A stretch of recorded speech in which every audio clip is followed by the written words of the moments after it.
Hi everyone, thank you for joining today at our presentation. My name is Rishi Manikarao, and today I will be sh- speaking to you about four key things relating to economics.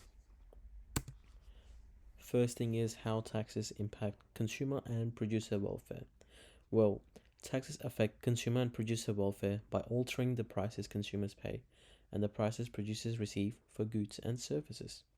Consumer surplus refers to the difference between the price which the consumers are willing to pay and the price which they actually pay, while producer surplus represents difference between the price which the producer receives and the price they are willing to accept.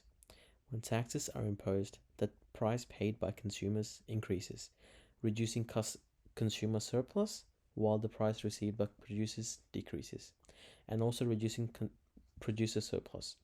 The gap between the pre-tax and the post-tax quantities traded creates a deadweight loss, as you can see on the graph on the left, which is also called as a DWL, representing the loss of overall welfare due to the reduction in trade caused by the tax. Moving on, how taxes generally impact aggregate demand and aggregate supply. Taxes have an impact on the macroeconomy through their effects on aggregate demand, known as AD, and aggregate supply, known as AS.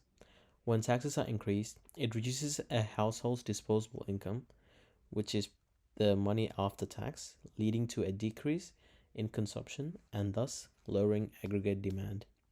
This downward shift in AD, as depicted on the graph, results in the decrease of goods and services in the economy, also known as output, and employment levels.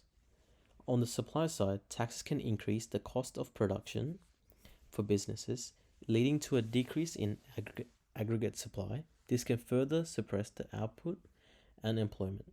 The combined impact of taxes on both AD and AS can result in a reduction in economic growth and potential output, leading to a decrease in overall macroeconomic welfare. Using an AD-AS model, can you answer whether a tax that improves people's health could have any potentially long-term benefits for the economy? Okay. A tax that promotes better health, like a sin tax on unhealthy goods, can yield potential long-term benefits for the economy. Initially, the tax may cause reduced consumption and a downward shift in aggregate demand. However, in the long run, the tax's positive impact on health outcomes can generate lower healthcare costs, increased labor productivity, and healthier workflows. Consequently, aggregate supply reduced improves through reduced healthcare costs and improved workforce skills. This can lead to long-term advantages, including a decreased healthcare cost, more productivity, and reduced employee absentee rate, all of which contribute to economic growth and overall welfare.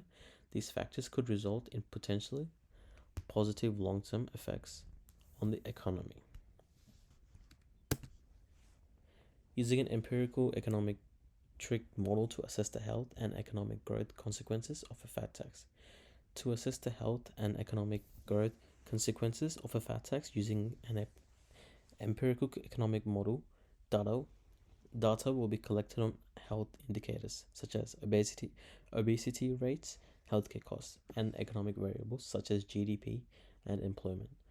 An econometric model would be developed incorporating factors like the tax rate, consumer behavior, and income levels. The model's parameters would be estimated using statistical techniques analyzing the relationship between the tax and health/economic outcomes. The findings would be used to evaluate the impact on obesity rates, healthcare costs, GDP, employment, and consumer spending. Recommendations would be made based on the balance between health improvements and potential economic repercussions. That is all for today, guys. Thank you for joining. I'm Rishi Manikarao, and have a good one.